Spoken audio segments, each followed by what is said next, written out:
Hello दोस्तों, स्वागत है आपका अपने यूट्यूब चैनल गोयल मैट्रिक्स पर। चैनल पर पहली बार आए हैं, सब्सक्राइब कर लीजिएगा, साथ ही बेल आइकन को प्रेस जरूर करिएगा जिससे नोटिफिकेशन आपके पास समय से पहुंच जाए।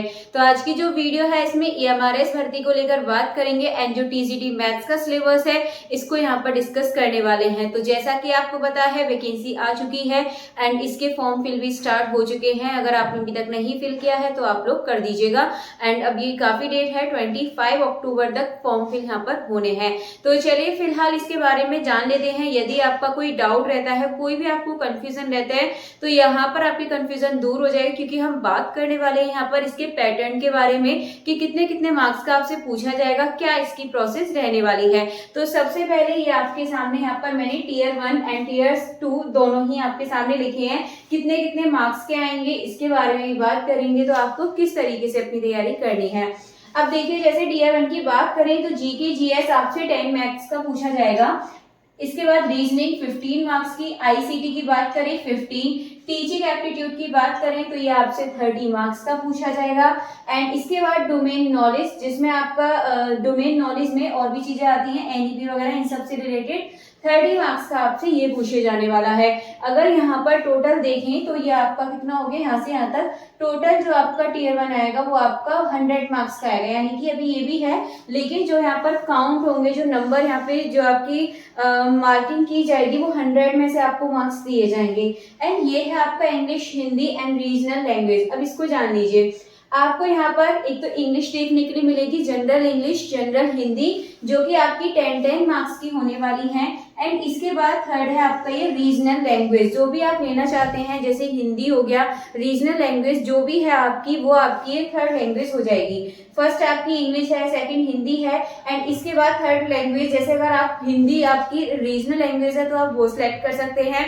इससे अलग यदि आपकी रीजनल लैंग्वेज इंग्लिश है तो आप वो सिलेक्ट कर सकते हैं। बाकी इंग्लिश हिंदी ये वाले रहेंगे। तो इस हिसाब से आपके पास ये 1 2 3 इस तरीके से ये 10 यहाँ पर आपके 10 मार्क्स की आपसे रीजनल लैंग्वेज पूछी जाएगी। अब देखिए, ये आएगी टोटल 30 मार्क्स की। अब ये जो 30 मार्क्स हैं, यहाँ पर जरूरी है कि 30 मार्क्स में से या आपको पास होना पड़ेगा। यहाँ पर यदि आप यहाँ पर पास हो जाते हैं, यदि इसमें से आपके 40% बनते हैं, 30 में से 40% बनते हैं, तो इसका मतलब आपकी जो आगे क्वेश्चंस हैं वो चेक किए जाएंगे, अदरवाइज आपकी नोटबुक चेक नहीं होगी। चलिए फिलहाल जान लेते हैं किस तरीके से। जैसे इंग्लिश आपका कितना होगा, 10 मार्क्स का यदि आपका इंग्लिश हो रहा है तो आपको ये पता है इसमें आपकी नेगेटिव मार्किंग है। तो नेगेटिव मार्किंग जो है ये, इसको करने के बाद यदि आपके इंग्लिश में कितने मार्क्स आते हैं, आपके 4 मार्क्स आना कंपलसरी है। ठीक है, 10 में से कितने मार्क्स आने चाहिए, आपके 4 मार्क्स आपके आनी चाहिए। अगर 4 से आपके कम आते हैं, मतलब कि नेगेटिव मार्किंग लगने के बाद यदि 4 से कम आते हैं तो फिर आप उसमें एलिजिबल नहीं होंगे आगे के लिए, बट आपको यहाँ पर 4 लेकर आना है। ऐसे ही हिंदी में भी आपकी कितनी होनी चाहिए, हिंदी में भी आपको 10 में से 4। ऐसा नहीं है कि पूरे 30 में से आपको 12 लाने हैं अलग अलग, आपको एक साथ लेके नहीं आने, यानी कि अलग अलग आपको सभी में पास होना पड़ेगा। यानी कि इंग्लिश, हिंदी, रीजनल लैंग्वेज तीनों में आपके 4 से ऊपर मार्क्स होने चाहिए। ऐसे आपके रीजनल लैंग्वेज है, इसमें भी आपके 4 मार्क्स होने जरूरी हैं। टोटल इस तरीके से देखे जाए तो 30 में से 12 मार्क्स से ऊपर होने चाहिए। लेकिन यहाँ पर इस बात का ध्यान रखना है, ये अलग अलग काउंट होंगे, यानी कि इंग्लिश में अलग होना चाहिए 4, हिंदी में 4 अलग, और इसमें भी आपका 4 होना चाहिए, तब आप इसमें पास माने जाएंगे। तो आपके सामने ये था, ये आपका 100 मार्क्स हो गया। एंड ये जो आपका 30 मार्क्स का होगा, ये सिर्फ आपका यहाँ पर डिसाइड करेगा कि आप यहाँ पर पास हो रहे हैं यानी कि क्वालिफाइंग है या नहीं है। ये मार्क्स आपके इसमें नहीं ऐड होने वाले हैं। इसके बाद आगे अब यदि आप इसमें क्या हो जाते हैं, आपने जैसे एग्जाम दिया तो जितनी भी आपकी टोटल सीट है उसका 1/3 यहाँ पर सिलेक्ट कर लिया जाएगा मार्क्स के हिसाब से। ठीक है, अगर आप उसमें आते हैं तो आप फिर एलिजिबल हो जाएंगे टीयर 2 के लिए। तो टीयर 2 में क्या है आपका, एंड इसकी टाइमिंग भी आप ध्यान रखिएगा। ये जो आपका टीयर 1 है, ये आपका टीयर 1 होना है इतने का, यानी कि आपका 2 आवर 30 मिनट है। मतलब टाइम ठीक है अगर देखा जाए, और एग्जाम के हिसाब से इसमें टाइमिंग आपको सही मिल रही है। इसके बाद टीयर 2 में देखेंगे तो ये आपका ऑब्जेक्टिव होना है और दूसरा आपका ये सब्जेक्टिव होना है। और एक चीज और ध्यान रखिएगा, ये जो आपका पेपर है ये कैसा होना है, आपका ऑफलाइन होगा, ठीक है। पेन पेपर बेस्ड क्वेश्चन है आपका, उसमें मेंशन है यानी कि OMR शीट मिलेगी और उसको आपको फिल करना होगा, तो ये आपका ऑफलाइन है।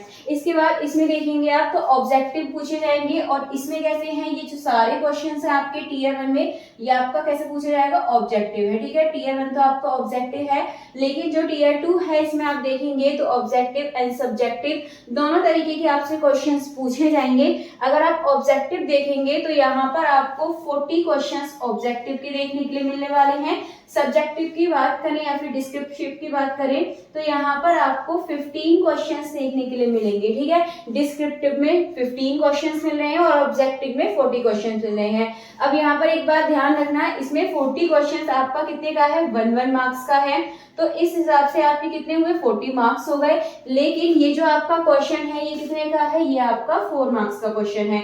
तो जब 4 मार्क्स का क्वेश्चन है आपका ये, तो इसका मतलब कितना हो जाएगा, 15 4 जा 60, यानी कि टोटल आपका ये 60 मार्क्स का होना है।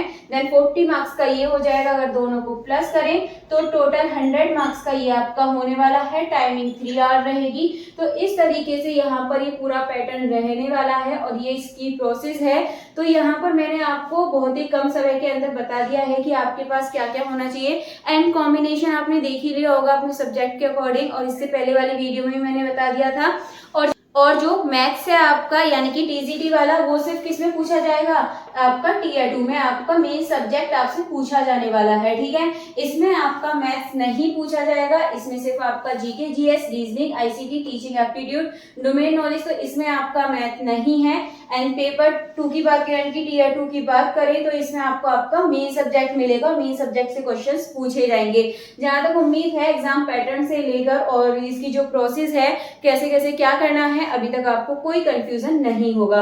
तो चलिए फिलहाल ये थी आपके सामने इंफॉर्मेशन, सिलेबस आपको देना है। तो इसके लिए सिलेबस देखने के लिए आप यहाँ पर डिस्क्रिप्शन बॉक्स को चेक करिएगा, लिंक आपको मिल जाएगी, उसको जाकर चेक कर लीजिएगा। बाकी चलिए मिलते हैं हमारी नेक्स्ट वीडियो में आगे की इंफॉर्मेशन के साथ। तब तक अगर आपको कोई डाउट रहता है तो आप कमेंट बॉक्स में बोल सकते हैं।